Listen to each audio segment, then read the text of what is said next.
isso aí, meus amores, mais uma vez no Camarim com Camila Cleo. E novamente tenho a honra de receber Marcelo Cândido, que já veio aqui no programa antes da pandemia para falar sobre constelação. Mas caso vocês estejam caindo de paraquedas por aqui, eu gostaria que você se apresentasse novamente, Marcelo. Olá, Camila. Olá, amigos do Camarim. É um prazer estar aqui de novo, uma alegria esse convite. E realmente é a segunda vez, a primeira vez viemos falar sobre constelações familiares e hoje vamos falar um pouco sobre desenvolvimento humano, que também tem a ver com o pensamento sistêmico, esse universo das constelações, voltado para as organizações, Camila. Não para o particular? É empresarial o trabalho que você tem desenrolado por aí? Exatamente, Camila. Desenrolar é a palavra. É a palavra. Exatamente. Porque hoje, pós-pandemia, a gente está vendo no mundo um movimento da grande renúncia, né? Muitas pessoas pedindo a conta do trabalho porque não estão encontrando sentido naquilo que fazem hoje em dia.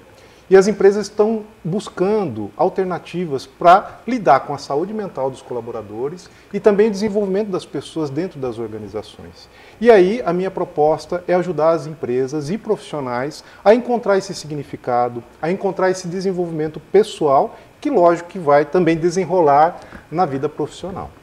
Sempre é o gestor, o gerente, o empresário que o procura? Como é que é isso? Explica para o pessoal. Olha, normalmente são os diretores ou empresários que me procuram, e aí eu faço programas corporativos de treinamento, coaching ou mentoria, ou normalmente profissionais que já estão insatisfeitos ou querem realmente promover um programa de desenvolvimento pessoal, e aí a gente faz um programa de coaching ou de mentoria, olhando para transições de carreira, para redirecionamento de objetivos e de metas pessoais e profissionais. Então eu tenho os dois cenários, vamos colocar assim, Camila. Seria para o melhor aperfeiçoamento dessas pessoas, enquanto às vezes não está satisfeita no local que está diante da empresa, ela ser alocada para uma outra função, para ela desenvolver melhor a empresa, no caso. Isso, vou dar um exemplo. Uma empresa me procurou porque ela queria desenvolver as lideranças. Então, existiam vários gaps, né, várias dificuldades de relacionamento, de desenvolvimento de comportamentos, de habilidades. E aí a gente vai auxiliar nesse trabalho, promovendo reflexões, promovendo vivências, para que as pessoas vão criando consciência dessas novas habilidades ou dessas novas atitudes. E para o lado pessoal, de pessoas físicas, né, que me procuram, muitas vezes elas querem fazer essa grande virada na carreira. Então, vou dar um exemplo. Eu atendo, às vezes, muito advogados, né, que querem fazer essa transição de carreira, querem mudar radicalmente o seu posicionamento. E aí a gente vai trabalhar. E eu sempre gosto de trabalhar com uma pergunta que é o para quê. Para que nós estamos aqui, né, Camila? Para que eu faço o que eu faço? Muitos profissionais não conseguem responder essa pergunta. Muitos respondem, num primeiro momento, pelo lado financeiro. Eu quero construir X, Y, Z, comprar imóveis, bens. E aí, quando a gente vai explorar isso junto com a pessoa, a gente percebe que são outras motivações. E que realmente isso adoece, quando a pessoa não encontra esse sentido naquilo que ela faz. E também, se a gente voltar isso para o ambiente corporativo das organizações, eu, como tenho bastante experiência em gestão de pessoas, né, a minha carreira toda foi desenvolvida em RH, a gente percebe esse questionamento num certo momento da carreira profissional. Mas assim, só para a gente entender, o advogado, ele deixaria de sê-lo? Alguns sim. Alguns... então eu me encontro nesse gueto aí do Marcelo, também deixei de sê-lo. Outros fazem o quê para melhorar essa insatisfação e apenas estão angariando, oferindo, que é muito bacana, já são ótimos advogados para tal, né? Porém infelizes. Exato. Aí migra para que parte? Muitos estão descobrindo essa área de terapias. Alguns se identificam com a área de desenvolvimento humano. Então, acabam indo para psicologia, por incrível que pareça, para outras áreas de conhecimento e desenvolvimento humano, para ajudar o próximo, ajudar o semelhante, encontrar esse significado no servir da sua profissão. Porque muitos, às vezes, e aí tem uma visão sistêmica, né, Camila, que vão atrás de profissões porque os pais sonharam aquilo para aquela pessoa. E quando ela exercitando a profissão, percebe que aquilo não tem ressonância no interior dela. E aí é aquele desafio. Trabalhei 20 anos fazendo a mesma coisa. Como eu faço agora uma virada de chave para olhar para outros caminhos, para uma outra história? E aí eu vejo engenheiros, advogados, médicos, que realmente deixam algumas de suas carreiras, que já são consolidadas, para procurar algo que tenha uma satisfação pessoal. No caso, você tinha dito há pouco tempo, mentoria e coaching ou coach. Qual a diferença de ambos para as pessoas saberem? Ok, vamos lá. O coaching é um processo de aprendizagem acelerada, onde eu vou sair do estado atual para o estado desejado. E aí nós vamos trabalhar junto com o cliente, a gente chama de cliente, não é terapia, lembrando que é preciso destacar isso, que coaching não tem nada a ver com terapia, onde nós vamos trabalhar habilidades para ele chegar nesse estado desejado. Que seja mudar de profissão, que seja atingir um objetivo pessoal, por exemplo, emagrecer, um objetivo de parar de fumar, enfim, algum objetivo que ele tenha na vida dele, nós vamos desenvolver habilidades para que ele consiga chegar nesse estado desejado. A mentoria já é um pouco diferente, ela pode ser tanto no ambiente pessoal, mas ela é muito mais voltada ao ambiente profissional, onde eu vou consultar um profissional, como eu, por exemplo, que vai dar orientações como um mentor em determinados assuntos que estão relacionados à carreira ou à empresa desse profissional. Ele pode ser um diretor de uma empresa, ele pode ser um gestor, ou simplesmente alguém que queira evoluir também na carreira. Também existe o processo de mentoria para essas situações, Camila. Muito bacana. Ou então, de repente, como eu havia dito, não é ele, por exemplo, eu sou uma funcionária de uma empresa, eu não vou procurá-lo, é o meu patrão, meu diretor, ou algo assim que o valha. Sim. E vai fazer comigo e com todo o pessoal do meu setor. Exato. Aí entram os programas de desenvolvimento, que normalmente as empresas adquirem esse programa, que tem uma carga horária, só que aí é um programa voltado para todos. Tá. Só que aí excelente pergunta que você fez, Camila, porque normalmente o que a gente acompanha dentro das empresas é que eu delego essa responsabilidade pela minha carreira, pela minha profissão para a empresa. Então eu fico numa postura, às vezes até de líder, passiva, esperando que a empresa faça por mim. Você dá as diretrizes, os vetores para que eles façam a situação deles amainar, amenizar, e você vai olhando por cima para ver como você pode melhorá-los? Sim, e sempre a responsabilidade das atitudes é do cliente, é do profissional. Porque um erro muito comum que muitos clientes procuram a gente, eles vêm atrás da nossa solução como se eu tivesse que fazer por ele. E essa é a primeira coisa que eu explico. Eu não vou fazer por você. É você que vai assumir a sua responsabilidade sobre as suas decisões, que todas terão custos e benefícios. Então tudo aquilo que a gente escolhe na nossa vida, né, Camila, tem consequências. Algumas a gente ganha e outras a gente perde. Mesmo porque a gente não te convira em casa, né? De repente a situação está desta maneira por atos de A, aí refletem em B, que refletem em C, em D, e aí ficou ruim a situação de todos, né? Como é que o profissional vai mudar a atitude de A em relação a B e, consequentemente, em relação a C? Não é assim, não é? Sim, exatamente. Porque a gente precisa trabalhar nas lideranças, nos profissionais, né, dentro dos ambientes organizacionais, o princípio da autorresponsabilidade. A partir do momento que eu assumo essa responsabilidade pelas ações que eu tenho ou pelas omissões que eu também tenho, as coisas se facilitam. E também acreditar que eu não consigo mudar o outro. Eu posso aconselhar, eu posso fazer um processo de mentoria ou de coaching, mas a decisão final sempre será do outro, coisa que eu não tenho controle. Só que as pessoas, e isso é uma necessidade do ser humano, é de controle. A gente quer dominar situações, a gente quer dominar pessoas, e a gente viu na pandemia recentemente que nada estava sob o nosso controle. O que nós temos sob o nosso controle são as nossas emoções e como lidamos com elas, né, Camila? No sentido assim, estou sentindo raiva, o que eu vou fazer com essa raiva? Estou insatisfeito, o que eu vou fazer com essa insatisfação? Isso eu tenho um certo controle. E aí os processos de mentoria, de coaching, ou mesmo até uma terapia, podem ajudar bastante os profissionais ou as pessoas que desejam se desenvolver. Tá, e se um lá, aquele que está vendo que ele precisa mudar, senão ele vai ser mandado embora, o patrão dele está descontente, já chamou o Marcelo para dar uma olhada em tudo isso, ele faz a parte dele e o outro não reconhece, vai continuar o caos. Exato. Como é que faz?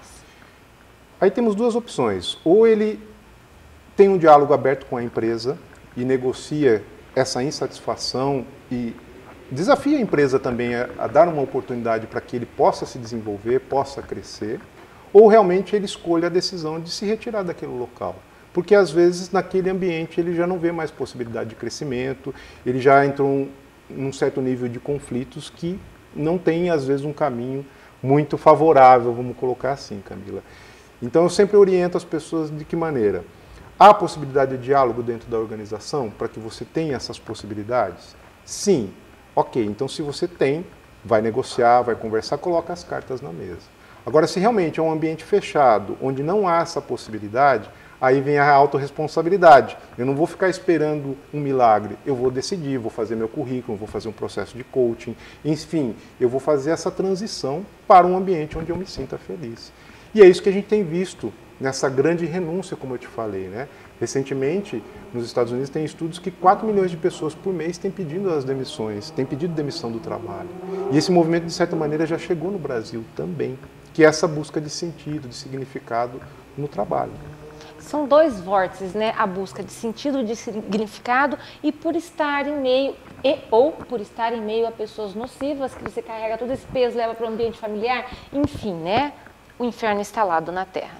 Se adoece não só mentalmente, como fisicamente, não é, Marcelo? Exatamente. E você falou uma coisa muito interessante, Camila, que eu lembro agora de Bert Hellinger, né, pensando agora no pensamento sistêmico, ele tem uma frase que diz assim: os problemas não resolvidos na família de origem acabam desembocando nas organizações. Então, muitas vezes, aquele pai punitivo que me criou dessa maneira, me punindo, tolhindo, né, as minhas asas, as minhas iniciativas, quando eu me deparo com alguém parecido dentro de uma organização, inconscientemente eu me conecto com aquilo. E às vezes eu não desempenho um bom trabalho por conta disso. Isso não é uma regra, tá, Camila? Mas é interessante a gente notar que isso acontece em muitas empresas, onde 90% das organizações do Brasil, segundo dados do Sebrae, são empresas familiares. Então esse contexto familiar e profissional, ele está totalmente interligado. E aí o balaio de gato está feito, né? Vem os contextos familiares, vem os contextos organizacionais, e aí a receita para explodir é muito grande. É, exatamente. De repente, um irmão acha que o outro está tirando dele sem ele saber, está fazendo um caixa dois. Existe, eu conheço tantos casos assim. Aí mina a própria família, mina quem não está nesse sistema empresarial de ambos ou de 3 sócios, primos, irmãos, e aí o melhor seria que constituísse uma sociedade de pessoas completamente desconhecidas, né, Marcelo? Exato. E aí entra também esse processo de mentoria ou de coaching, que a empresa às vezes cresceu tanto e ainda fica na gestão familiar, e não criticando a gestão familiar, porque muitos conseguiram construir grandes organizações. Mas tem um momento de profissionalizar, de delegar isso para um gestor, para um comitê de administração. E o que a gente percebe nos atendimentos de constelação organizacional, por exemplo, é que esses problemas não resolvidos no topo da organização, entre os irmãos, entre os primos, enfim, entre os parentes que tomam conta da empresa, eles vão permeando toda a organização. Então aí os líderes lá embaixo começam a brigar, os colaboradores lá no chão da fábrica começam a ter conflito, porque inconscientemente estão conectados a essa disputa. Então imagina que vira vários clãs dentro da empresa. Quem simpatiza com um, está brigando com quem simpatiza com o outro. Exatamente. Nada harmônico. E claro que uma coisa não harmônica não irá para frente, um dia explodirá mesmo. E por falar em liderança, no próximo bloco, Marcelo nos contará um pouquinho mais sobre isso. Pode ser, Marcelo? Claro, vamos lá. Daqui a pouco. É isso aí, meus amores, voltamos com o Marcelo Cândido e eu gostaria que ele nos contasse um pouquinho sobre liderança.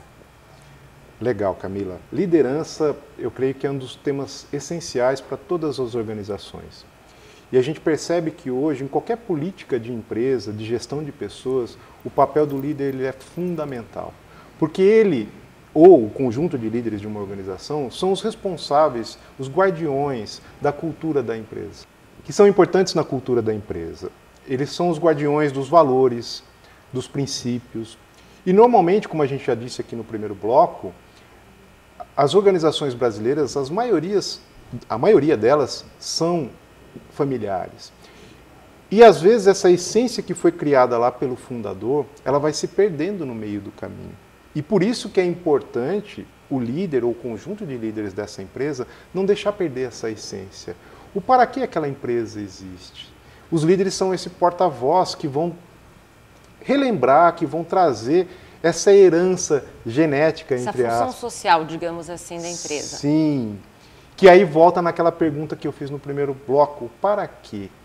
Porque a gente discutia até agora há pouco, né, Camila? Para que eu sou líder? Muitas pessoas, às vezes, chegam num cargo de liderança sem o mínimo de preparo possível. Muitas delas nem desejariam estar ocupando. Eu não sei falar em público, quando precisa fazer uma apresentação na empresa eu travo. Quantos relatos eu já ouvi de profissionais que têm pavor do cargo que ocupam? E aí entra o nosso trabalho de orientar essas pessoas para verificar o que faz sentido para você. Porque muitos, às vezes, ocupam essa posição porque isso aconteceu na carreira dela. Só que ela não percebe que ela disse um sim para essa função. E a gente sabe que líderes, muitas pessoas, às vezes, olham o sobrenome embaixo do nome, né? Então, por exemplo, Marcelo Cândido, gerente de RH. Aquele cargo traz um status, tem a recompensa financeira. Só que aí, junto com ela, tem um conjunto de responsabilidades. E ele não está preparado. Exatamente. Ou sofre, né, para exercê-lo, não é, gente? Tem gente que não gosta de falar em público mesmo. Sua palma da mão, suas axilas. A pessoa fica um dia mal, com dor de cabeça. Aí vocês fazem um desenvolvimento para essas pessoas? Exatamente. Dela trabalhar questões de comunicação, questões de comportamento, dar feedback para os colaboradores, para a equipe. Então, Camila, você não está indo bem, você está chegando todo dia atrasado. Então, o que eu posso fazer, né, como líder para te ajudar, para te auxiliar? Que essa é a função principal do líder, servir a equipe. Só que tem gente que entende que liderança é eu mando e você obedece. Até brinco que manda quem pode, obedece quem tem carnê e boleto para pagar. Né? É assim mesmo, né, gente? Então, muitas vezes, o líder ele tem esse encantamento, esse status ou esse glamour, só que a gente sabe que, na realidade, a liderança, às vezes, ela é um pouco solitária. Pesada. Pesada, mas que pode ser leve, no sentido de que eu escolhi esse caminho para mim. Eu sei dos custos e benefícios que eu tenho com essa opção. E aí, quando a gente começa a fazer essa reflexão, e eu tenho trabalhado isso numa empresa, e é muito interessante você ver a evolução das pessoas quando elas param para se perguntar: por que eu cheguei a essa posição? O que me faz brilhar o olho? Eu me sinto bem quando eu estou liderando uma equipe e que a equipe aprendeu algo que eu ensinei. É interessante, Camila, que eu vi um relato recente de um líder que dizia exatamente isso. O meu orgulho é ver a minha equipe fazendo conforme eu orientei, conforme eu ensinei. Lógico que tem desafios, lógico que tem desentendimentos, mas o líder, quando ele realmente entende o papel dele dentro da organização, ele é um grande agente de mudanças. Ele é um agente também que vai formar outras pessoas que podem ser líderes. Porque tem aquelas pessoas, aqueles profissionais que chegam no cargo de liderança, mas são totalmente centralizadores. Não permitem, né, que ninguém chegue até ele, então colocam vários obstáculos, muralhas, portas fechadas mesmo, e tem medo de compartilhar o conhecimento. E no líder da atualidade, isso não cabe mais. Isso a gente chama até de chefe. A diferença entre chefe e líder. E líder, claro, hoje em dia não existe mais essa, vamos dizer, esse muro entre hierarquias, não é verdade, Marcelo? Sim. E aí, no caso que você tinha nos dito, que é um assunto ventilado nos Estados Unidos e já chegou por aqui no pós-pandemia, foi esse êxodo.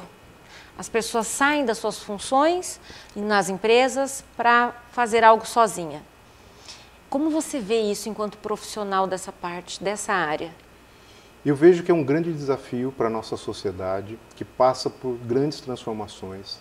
A gente percebe que ainda é um pouco desconhecido o impacto emocional, profissional da pandemia sobre a sociedade com uma maneira geral. A gente percebe, conversando com os profissionais da área da saúde, o aumento de casos de depressão, de crise de pânico, de ansiedade. Até por isso as empresas estão voltadas para esse lado. O burnout virou uma doença ocupacional. Então são indícios de que realmente os ambientes de trabalho precisam ser renovados. E as pessoas estão perdendo esse medo de empreender, de buscar novas possibilidades. E há um movimento organizacional das empresas, até hoje eu estava lendo uma matéria sobre isso, que lá no exterior e na Europa principalmente, as empresas já estão testando a semana de 4 dias de trabalho. E já estão colhendo resultados no aumento da produtividade, no nível de felicidade e satisfação dos colaboradores. Então, na minha opinião, é um caminho meio que sem volta, Camila, onde a gente vai precisar olhar cada vez mais para o bem-estar das pessoas. Até a denominação foi diferente, vocês perceberam, gente? Não são mais funcionários, são colaboradores. Exatamente, que colaboram com o bem comum. Porque uma empresa, a gente sabe que ela existe para ter lucro. Agora, esse lucro é a todo custo? É a qualquer preço? A degradar a natureza, a explorar os colaboradores? Enfim, como é a postura que eu quero ter como um profissional, como uma empresa, como um empresário? Portanto, isso eu vejo uma mudança grande de paradigma, em que essas empresas cada vez vão ter menos espaços e as empresas que estão saindo na frente, aquelas que realmente enxergaram esse novo caminho. Tanto é que se a gente for explorar aí o ESG, que é o tripé da ecologia, né, que é o meio ambiente, a questão social e a questão de governança, como eu governo a empresa, como eu administro a empresa. Isso está sendo muito valorizado pelo mercado financeiro, pelas organizações, enfim. É um movimento que eu vejo que vai ao encontro desse bem-estar, de realmente tornar o mundo, as relações humanas melhores. É uma utopia? Eu reconheço que em alguns momentos sim, mas eu como um grande otimista, Camila, eu acredito que é um caminho sem volta, que muitas iniciativas estão sendo realizadas para que realmente esse bem-estar das pessoas seja colocado em pauta. E aí passa, como a gente dizia, da liderança, pelas lideranças que organizam as empresas, pois elas são os agentes de mudança, elas têm uma visão muito maior do todo, do que aquela pessoa que está lá na linha de produção ou está lá no escritório e não tem, às vezes, as informações estratégicas. A antiga está ficando obsoleta, digamos assim. Sim. E as gerações que estão vindo com muita informação. Hoje a informação está na palma da mão, né? Eu voltei da aula recentemente e a gente vê a mudança do aluno de 30 anos atrás e do aluno atualmente. E você pega esses alunos que vão para o mercado de trabalho. Então é um outro tipo de profissional, um outro tipo de perfil que muitas organizações não estão sabendo como lidar. E muitos deles estão chegando precocemente a cargos de gestão, a cargos de liderança. E aí, como é formar essas pessoas? Aí é que entra o meu trabalho, né, de orientar esses profissionais, de fazer essas reflexões, de que caminho você quer seguir para a sua vida. Ou seja, esse para quê. Para que eu estou onde eu estou? Né? Em que sentido eu estou trabalhando hoje? Eu vou servir alguém? Eu vou realmente só ter a recompensa financeira? E ok, a resposta é para cada um. Não existe uma resposta certa, uma única resposta. Por isso é que eu sempre respeito a opinião de cada profissional e cada pessoa. Se você optou por ter uma visão mais egocêntrica, centrada em você mesmo, ok, é a sua escolha. Tem custos e benefícios. Claro que sim. No caso, o Marcelo, ele faz um trabalho amplo, vocês perceberam, tanto energizar os antigos padrões, digamos assim, de uma empresa que já está complicada, né, Marcelo? Sim. Quanto formar novos líderes dessa geração nova, que de repente não sabe liderar, tem paura de tal, mas veio para fazer isso, não é verdade? Exatamente, Camila. O autoconhecimento, Marcelo, que a gente ia comentar para finalizar o nosso bloco, digamos que eu tenho alguns minutos a mais, né, Caco?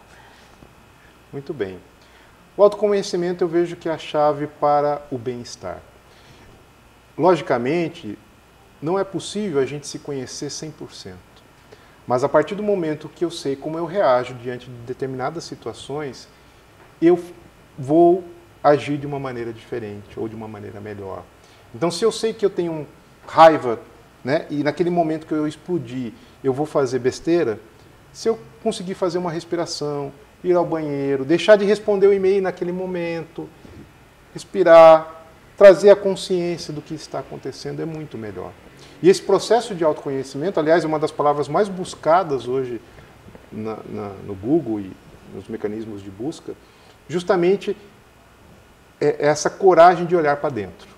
Tagore dizia, Marcelo, que é preciso buscar as nossas mazelas dentro de nós mesmos, mas a gente o faz com um balde muito pequeno. Sim, Camila.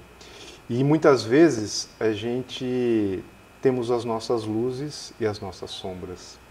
E o processo de autoconhecimento, seja ele para o lado pessoal de relacionamentos, seja para o lado profissional, porque se eu sou muito imaturo no ambiente de trabalho, eu não vou ter sucesso, eu vou pular de trabalho em trabalho, não que isso seja errado, mas eu não vou me encontrar. Então, quando eu reconheço que eu preciso olhar as minhas mazelas, as minhas sombras, esse é um processo que às vezes é muito dolorido e exige coragem. Eu sempre digo quando eu recebo um cliente que a pessoa é corajosa, porque ela resolveu mexer na ferida. E muitas vezes essas feridas sangram, essas feridas trazem lembranças que não são agradáveis. E também não vai ficar ali remoendo, como muitos profissionais e pessoas fazem, amarrados num sentimento de culpa e que não se perdoam, não se permitem. Vitimismo também tem isso, né? Você fica no vórtice da tristeza, da culpa, a aversão de si mesma, o próximo. A gente gosta de sofrer o açoite da meia-culpa no lombo a miúde, não é verdade? Porque é mais prazeroso, Camila. Tem uma frase que eu gosto muito que diz assim: quem reclama não age. Quem reclama procura aliados e não soluções. Então, se eu começar a reclamar aqui, você fala, nossa, coitadinho Marcelo, que coisa, né? Que tristeza. A gente vai começar aqui a se conectar e às vezes até fazer uma competição de quem tem mais desgraça para falar. Desgraça, né? Minha dor é muito maior, o tanto de remédio que eu tomo é muito maior que o seu. Não é? Eu acho não, na minha casa eu pratico isso muito. Quando alguém me fala uma coisa, eu falo, esse é o problema. Qual é a solução? Não é? Porque ficar no vórtice de um problema, a gente só patina e não traz luz. Não é assim? Exatamente. E aí a gente vira esse círculo negativo, vamos colocar assim, de reclamação, que é agradável num primeiro momento, só que não tem ação prática. O que você vai fazer para resolver aquela situação? E aí dentro da visão sistêmica a gente trabalha isso com as pessoas, para que ela saia desse lugar que de certa maneira é confortável ser uma vítima, para ela ser protagonista, para ela realmente tomar a vida nas mãos e falar o que eu quero para mim, na minha vida pessoal, na minha vida profissional, nos meus relacionamentos. E aí é fundamental esse processo de autoconhecimento. Muito bem. E é isso, meus amores. Gostei muito de receber mais uma vez Marcelo. Ele será figura carimbada aqui sempre, porque sempre tem assunto novo. Considerações finais, Marcelo? Camila, em primeiro lugar, quero agradecer o convite. Estou muito feliz de estar aqui novamente. Prazer é nosso. Virei outras vezes. E a mensagem que eu quero deixar é de que realmente a busca do ser humano pela felicidade, a gente percebe que nos dias atuais é muito grande. Seja ela dentro da esfera profissional, seja ela dentro da esfera pessoal. Portanto, se você realmente deseja uma mudança de vida, que você seja o autor dela, no sentido de assumir a sua responsabilidade para mudar aquilo que você não está satisfeito, aquilo que não te deixa feliz, aquilo que não te brilha os teus olhos. E tem um poema muito bacana que eu queria encerrar, que diz assim, né? Que o nosso medo mais profundo não é o de sermos inadequados. O nosso medo mais profundo é de brilharmos além do limite. É a nossa luz e não a nossa sombra o que mais nos assusta. Nós nos perguntamos, quem sou eu para ser brilhante, talentoso, interessante e fabuloso? Na verdade, quem é você para não ser? Muito bem, gente. Palmas aí do outro lado da telinha.